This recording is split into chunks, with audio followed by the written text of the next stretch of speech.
Faarfachuuf maqaa Abbaa kan Ilmaa kan Hafuura Qulqulluu sada Waaqa tokkotti ni amannaami. Maqaa Abbaa kan Ilmaa kan Hafuura Qulqulluu sada Waaqa tokkotti ni amannaami. Maqaa Abbaa kan Ilmaa kan Hafuura Qulqulluu sada Waaqa tokkotti ni amannaa. Ameen.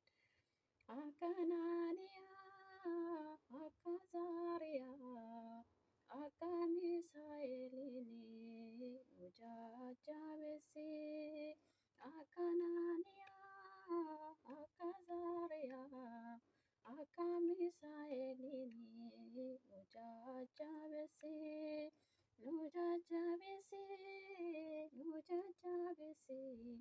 Amantii keenyaas nu jajjabeessi. Nu jajjabeessi, nu jajjabeessi. Amantii keenyaas nu jajjabeessi. Akka Naaniyaa, akka Zaariyaa, akka Misaa'eliini nu jajjabeessi. Akka Naaniyaa, akka Zaariyaa, akka Misaa'eliini nu jajjabeessi. Nu jajjabeessi, nu jajjabeessi. Amantii keenyaas nu jajjabeessi. Nu jajjabeessi, nu jajjabeessi. Amantii keenyaas nu jajjabeessi. Akka Naaniyaa, akka Zaariyaa, akka Misaa'eliini nu jajjabeessi. Akka Naaniyaa, akka Zaariyaa, akka Misaa'eliini nu jajjabeessi. Nu jajjabeessi, nu jajjabeessi. Amantii keenyaas nu jajjabeessi. Nu jajjabeessi, nu jajjabeessi. Amantii keenyaas nu jajjabeessi. Ameen. Naqa kaasee kan na jalqabsiisee kan na xumursiise Waaqa tokko kan ta'an Waaqa Ilmaa Waaqa Hafuura Qulqulluuf galannaa ta'an bara baraatti. Ameen. Maqaa Abbaa kan Ilmaa kan Hafuura Qulqulluu sada Waaqa tokko. Ameen. Maqaa Abbaa kan Ilmaa kan Hafuura Qulqulluu sada Waaqa tokko. Ameen. Maqaa Abbaa kan Ilmaa kan Hafuura Qulqulluu sada Waaqa tokkotti ni amannaa. Ameen. Har'a immoo mata duree amantaa ijoollee sadanii jedhuun waa'ee ijoollee sadan Hanaaniyaa, Azaariyaa, Misaa'il karaa dubbisaatiin wajjiniin ilaallaa. Waaqayyo Gooftaan hunduma keenya nu haa gargaaru. Ameen. Amantaa ijoollee sadanii raajii Daani'el boqonnaa 3 lakkoofsa 8 irraa kaasnee yoo dubbisnu jabina ijoollee sadanii tokko arganna. Isaan Hanaaniyaa, Azaariyaa fi Misaa'elidha. Hanga dhumaatti akka dubbistuuf yookaan dhaggeeffattanuuf isinin gaafadha. Sochiin dargaggoota sadan kanaa to'annoo cimaa jala akka ture ifaadha. Keessumattuu fakkicha akka waaqeffatanii ajajni erga bahee booda qormaata hamaa keessa turani. Dargaggeessonni mootichaa gorsitoonni mootichaa tokko tokko hormoonni kun namoota hafan waliin sirna amantii Baabiloon irratti akka hirmaachaa hin jirre mooticha beeksisaniiru. Ijoollonni kun waaqa isaanii fi sagaduu dhiisuun isaanii warri biyyattii keessatti bakka olaanaa qabanii fi hinaaffaa guddaa tahee ture. Warreen jaalala dhiisanii jibba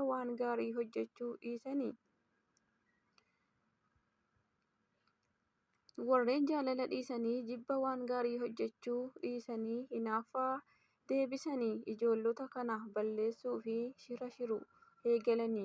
Kun uumama nama cubbamaa, nama qajeelaa aarsuu jaallatuu fi isaan ari'achuuf taasisuun baratamaadha.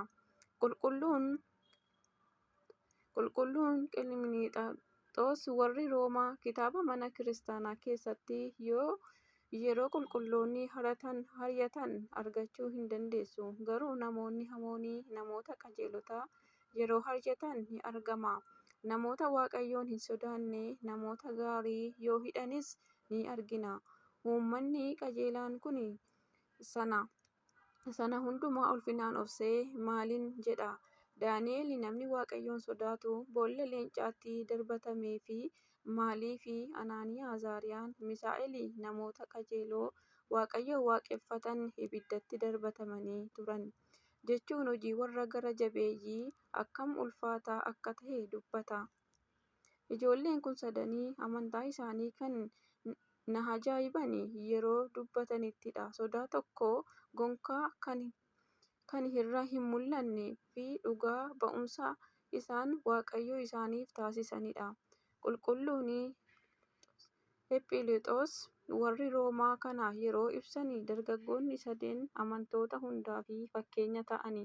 Sababni isaas dubbii mootichaa yemmuu dhaga'an ibiddallee yemmuu argan hin sodaanne. Haa ta'u garuu addunyaa kana akka balfaatti fudhatanii sodaa Waaqayyoo qofa ija isaanii duratti qabatanii Daani'el callisee irraa siqee dhaabbate. Kanas ta'e sana amantii isaanii irraa akka jabaatan isaan jajjabeesseera.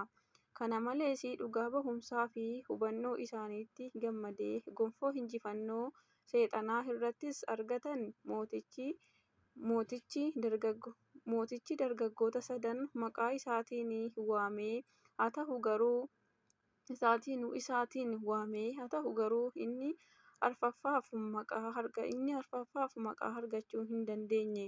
Sababiin isaas inni ammallee Kiristoos durbee irraa dhalate ta'uu fi foon hin uffanne waan ta'eef Waaqayyo qofaan osoo hin taane mootichis kabaja argatan Ormoonni Waaqayyoon akka waaqeffatan barsiisan jechuun jabeenya ijoollee sadanii kana dubbata.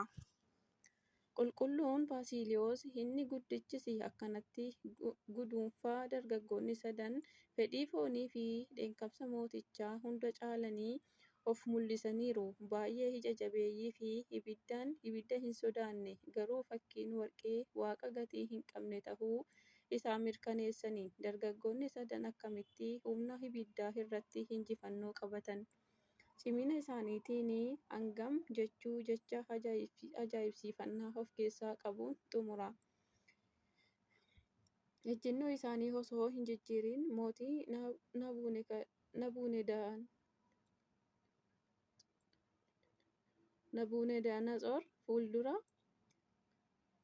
Nabukadnezar fuuldura dhaabbatanii hanga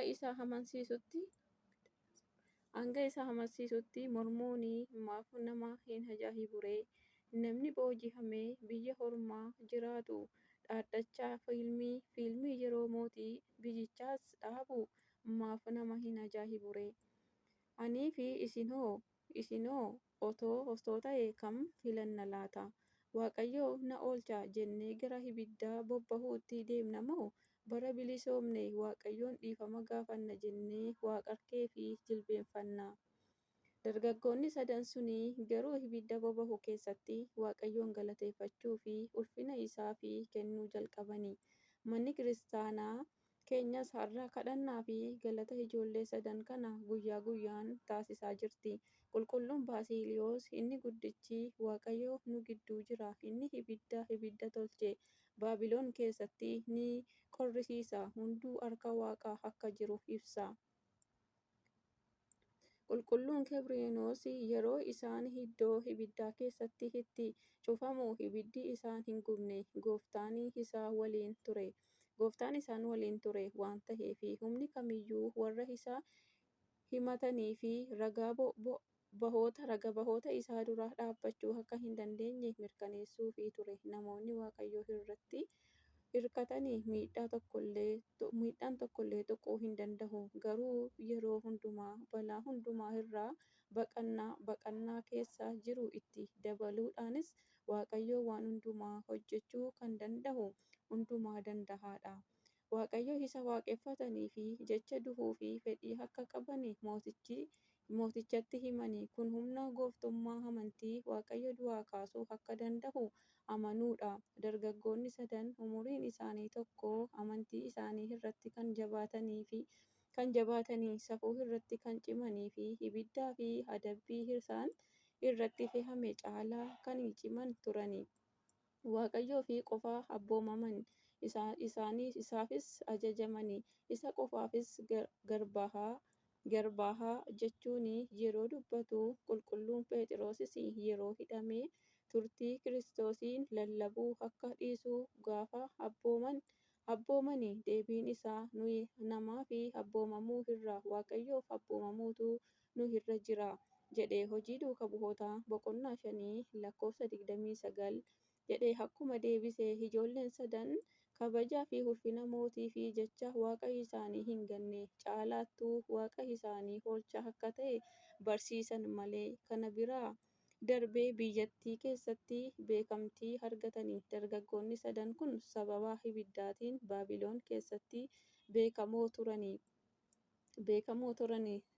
They used were first in Babylon because of the first jechuun akkuma qulqulluun August dubbate.